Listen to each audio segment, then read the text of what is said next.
Hey everybody, hope your day's going well. We are back with another reaction. We're checking out another Monty Python sketch. I saw someone suggested this in the comments. I thought the premise looked interesting. Philosophy, football. I believe it's German philosophers versus Greek philosophers. Let's check it out. Will there be any playing? Or will it be just talking about playing? Let's see. Good afternoon and welcome to a packed Olympic Stadium München for the second leg of this exciting final. And here come the Germans now, led by their skipper, Nobby Hagel. They must surely start favourites this afternoon. They've certainly attracted the most attention from the press with their team problems. And let's now see their lineup.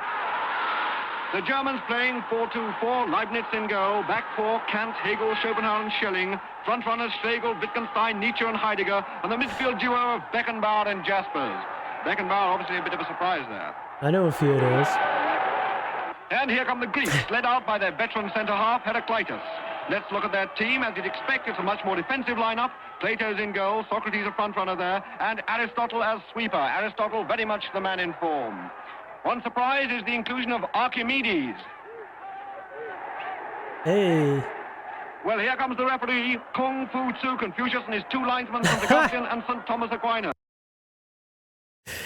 I thought, and I said, this is all Western philosophy, but wait, they included Confucius. Okay. Well, here comes the referee, Kung Fu Tzu, Confucius and his two linesmen, St. Augustine and St. Thomas Aquinas.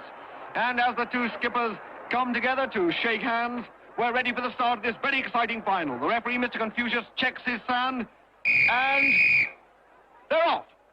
Nietzsche and Hegel there. Karl Jaspers, number 7 on the outside. Wittgenstein there with him. There's Beckenbauer. Schelling's in there. Heidegger covering. Schopenhauer. And now it's the Greeks, Epicurus. Plotinus, number 6. Aristotle. Empedocles of Archaigus and Democritus with him. There's Archimedes. Socrates. There he is, Socrates. Socrates there, going through. There's the ball, there's the ball. Oh, the ball! We'll be bringing you back to this exciting contest the moment anything interesting happens. I was wondering where the ball was. Well, there may be no score, but there's certainly no lack of excitement here. As you can see, Nietzsche has just been booked for arguing with the referee. He accused Confucius of having no free will, and Confucius, he say, name go in book. And this is Nietzsche's third booking in 4 games.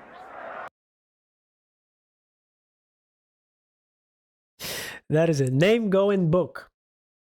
The rules exist, hence name goes in book.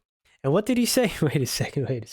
Just been booked for arguing with the referee. He accused Confucius of having no free will, and Confucius, he say, name go in book. And this is... He says he has no free will, which is, that Nietzsche, was into that, the illusion of free will, which is very interesting to think about. But if it's all predetermined, why are you booking me? I had to do this. I had to argue. I had to do whatever. But that means he also has to go in the book. Oh boy. These premises. He accused Confucius of having no free will, and Confucius, he say, name go in book. And this is Nietzsche's third booking in 4 games. And who's that? It's Karl Marx. Karl Marx is warming up. It looks as though there's going to be a substitution on the German side. Obviously, manager Martin Luther has decided on all-out attack, as indeed he must, with only 2 minutes of the match to go. But the big question is, who is he going to replace? Who's going to come off? It could be Jaspers, Hegel, or Schopenhauer. But it's Wittgenstein who saw his auntie only last week. And here's Marx. Let's see if he can put some life into this German attack. Evidently not. What a shame. Well, now, with just over a minute left, a replay on Tuesday looks absolutely vital. And there's Archimedes. And I think he's had an idea. Eureka! Archimedes out they're playing. Socrates back to Archimedes. Archimedes out to Heraclitus. He beats Hegel. Heraclitus, a little flick. Here he comes on the far post. Socrates is there. Socrates, there he is. Socrates. A header too. The Greeks are going mad. The Greeks are going mad. Socrates scores. But beautiful cross from Archimedes. The Germans are... Yeah, let's watch the replay of that. I want to see that entire sequence again. Did not expect him to dive like that into a header. So they're actually playing here. Marx is kind of going like, hey, we're gonna put fire into this, like we need to take action. Nobody did. That's hilarious. Absolutely vital. There's Archimedes. And I think he's had an idea. Eureka, right. Eureka! I found it. He's the first one to be known to say it, right? Socrates back to Archimedes. Archimedes out to Heraclitus. He beats Hegel. Heraclitus, a little flick. Here he comes on the far post. Socrates is there. Socrates, there he is. Socrates has scored. The Greeks are going mad. The Greeks are going mad. Socrates scores. A beautiful cross from Archimedes. The Germans are disputing it. Hegel is arguing that the reality is merely an a priori adjunct of non-naturalistic ethics. Kant, by the categorical imperative, is holding that ontologically exists only in the imagination, and Marx is claiming it was offside. But Confucius answers them with a final whistle. Offside? It's all over. Germany, having trounced England's famous midfield trio, Bentham, Lock and Hobbs in the semi-final, have been beaten by the odd goal. And let's see it again. There it is. Socrates heads in, and Leibniz doesn't have a chance. And just look at those delighted... It is offside. There they are, Chopper Sophocles, Empedocles of Acragas. What a game he had. And Epicurus is there, and Socrates, the captain, who scored what was probably the most important goal of his career. It's cool to see, the action that, who was it, Archimedes? I found it, the Eureka, and then that sets in motion the rest of the action that takes place on the field, and Socrates is the one to finish it after all the reasoning, which is cool. Every philosopher kind of behaves the way you would expect based on their philosophies. But wait a second, this replay, I don't know if people who know football, because I know there's people from the US watching, perhaps, if you're not familiar with the rules, it was offside here because the ball left and there was he was already, I don't know how to say it in English. I know how to explain it in Dutch. But I think it's right. So the goal didn't get rejected then, so they still won. Well, that's not fair. So the truth.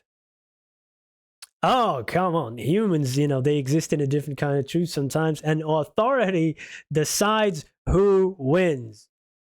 This is genius. This is genius. He was confused. Just over a minute left. A replay on Tuesday looks absolutely vital. And there's Archimedes. And I think he's had an idea. Eureka! I need to see this again. There was so much text. Socrates back to Archimedes. Archimedes out to Heraclitus. He beats Hegel. Heraclitus, a little flick. Here he comes on the far post. Socrates is there. Socrates, there he is. Socrates has scored. Yeah, because there's nobody else there from the other team, and the ball already is gone, so it is offside. The Greeks are going mad. The Greeks are going mad. Socrates scores. A beautiful cross from Archimedes. The Germans are disputing it. Hegel is arguing that the reality is merely an a priori adjunct of non-naturalistic ethics. Kant, by the categorical imperative. That's a lot of words. And I mean, they've taken a jab at the way Hegel's writing, perhaps. I've tried reading it. It is very dense. So, it's a lot of syllables that I'm hearing. Is holding that ontologically exists only in the imagination, and Marx is claiming it was offside. But Confucius answers them with a final whistle. It's all over. Germany, having trounced England's famous midfield trio, Bentham, Lock and Hobbs in the semi-final, have been beaten by the odd goal. And did he also say something about Kant? Is merely an a priori adjunct of non-naturalistic ethics. Kant, by the categorical imperative, is holding that ontologically exists only in the imagination, and Marx is claiming it was offside. But I don't know if he was saying that about Kant, but he also argues that, that everything we experience is filtered through our senses, and of course, reality, it's only what we perceive, because of the senses that we have, and it's because of the structure of our bodies, and who knows what really happened. So is it offside? Was there really a goal? Was there even a football match? Are we even here? I don't know. This is hilarious. I need to watch this over and over again. It was just so fast. I needed subtitles for this. But what a great premise.